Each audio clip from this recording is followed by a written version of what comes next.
Okay, we're on page 232. We're in the 5th chapter, Shaar, Bitachon.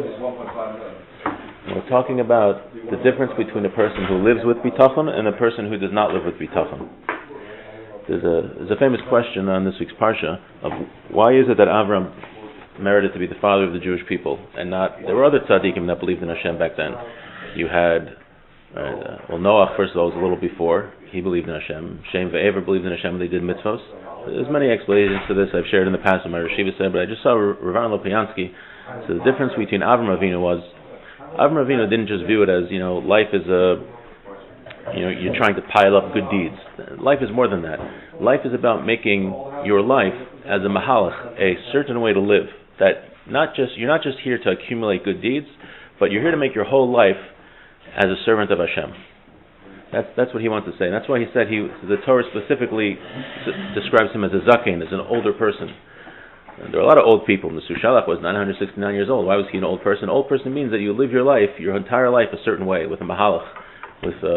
You're living your life as a way to serve Hashem. So that's what we're trying to do here. We're not just trying to, learn bitachon so that we can do bitachon at difficult times in our lives to make those times easier. That's not what we're doing here. What we're doing here is to try to turn our lives into a life of bitachon. We're trying to change our whole worldview.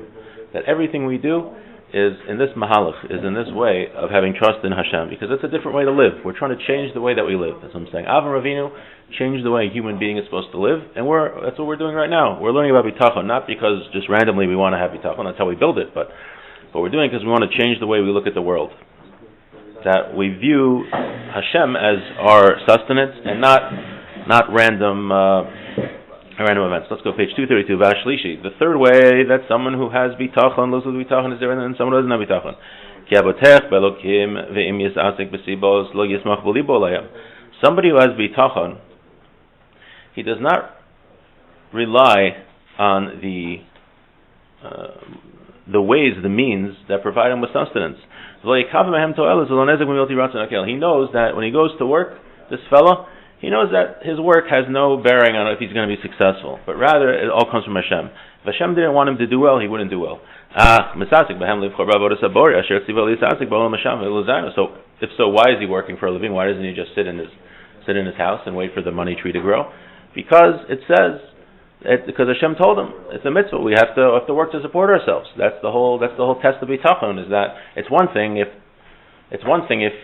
Hashem would just say, sit in your house and I'm going to make a money tree. That's not what he said. Hashem says, I want you to work. And even though you're working and you're putting your handiwork and your sweat and tears and blood into what you do for a living, the test is that you have to recognize that it's really coming from me. Right? He said it's one thing to have bitachon when all means are exhausted. When, let's say, chas v'shalom, a person has cancer, he's tried all the treatments. Okay, so there's only one thing left to do is trust in Hashem. But when he's getting up every morning at 4 o'clock in the morning, catching the bus on Route 9 to get to the city to work, and it seems like it's because of his power that he's being so successful. So that's the test. The test is to say, no, I'm just doing this because Hashem wants me to, but really, my success or failure is all because of Hashem. He's only going to thank Hashem. He's only going to recognize Hashem whether he's successful or not. Right? He's not, if the guy's a plumber and he's doing well in his plumbing business, someone who has bitachon doesn't say, I love plumbing. Plumbing is the best. I am so smart to go into this profession, not to go to college and to go to trade school. It's true, but he's being so successful in plumbing. I love plumbing, and he's going to have like a little plumbing statues in his house. No, this plumbing is a means to an end, so that I have what to support my family. Really, I'm going to thank Hashem that I've been so successful. Only Hashem. Now let's say if he's not successful, now let's say the plumbing business isn't going well. He's not going to lose it. He's not going to just be beset with anxiety, because he's going to know that Hashem can provide him with his sustenance from any means. And he's not going to say, I should have listened to my father. My father told me to become a lawyer. Why did I ever go into plumbing? He's not going to say that. Hashem will provide me with my sustenance however I need it. He's not going to stop being a plumber. Oh, sorry. No, it says, what does this mean? 1 second. Right. He's not going to stop working in his profession, because the only reason he's working in profession is because he serves Hashem. You hear this? This is very empowering. We don't realize. We think we're only serving Hashem when we're in shul. and when we are learning Torah. It's not true. We're also serving Hashem when we work for a living, because that's what Hashem wants from us. When we're doing something that Hashem wants from us, then we are serving Hashem. Like Mesilas Yesharim writes, even eating breakfast, if you think that I'm eating breakfast to serve Hashem, so I have strength to work, strength to learn Torah, then even eating my breakfast becomes serving Hashem, right? Even eating your waffles this morning is serving Hashem.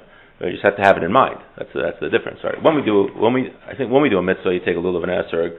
So mitzvah is really, we pass in tzrichas kavana. If you just pick up the lulav esrog, you don't think that you're doing the mitzvah, you still get the mitzvah. When you're eating breakfast, that's not intrinsically a mitzvah. So really, we should have in mind, I'm eating breakfast so that I can serve Hashem. So we just transform. We have the opportunity and ability to transform our entire lives to serve Hashem, and that's really what we were talking about before, about the mahalach that Avram Avinu brought into the world, that a person could live his life as a servant of Hashem. I'm not just like living my day, okay, I have the opportunity today to get 27 mitzvahs. I'm going to daven, I'm going to learn, I'm going to give it some tzedakah, I'm going to help the old lady cross the street, and I have 27 mitzvahs for today. No, we're trying to change our whole life to be a servant of Hashem, so that even something that's not a mitzvah, like eating breakfast, that becomes serve Hashem. And then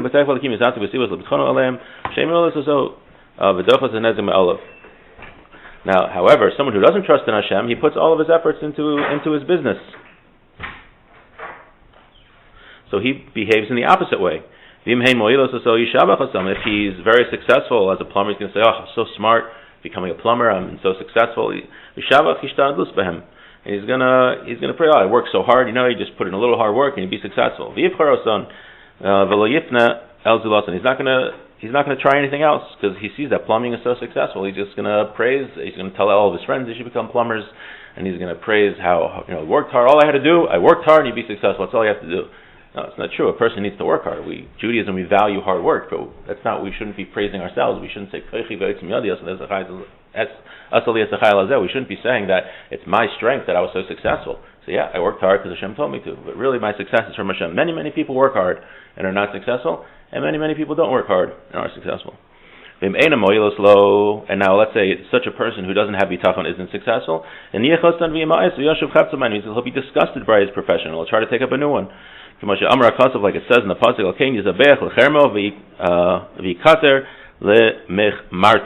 that a person that doesn't have bitachon says he sacrifices to his net and burns incense to his troll. Meaning that he praises his business. He praises the smart business decisions he made. So that's what we're saying here. We're saying so. This is the third difference. Someone who has bitachon, it's a mindset. It has a totally different mindset. He knows that his success is going to come from Hashem. Someone who doesn't have bitachon, he puts his faith in his business, because we know a person has to have trust in something. A human being can't live if he doesn't have trust. Right? It's if you go into ShopRite and you're going to buy some sushi for lunch, you trust that the guy behind the counter didn't poison it. It's implicit. It's the human nature. We have to trust, or else we can't live.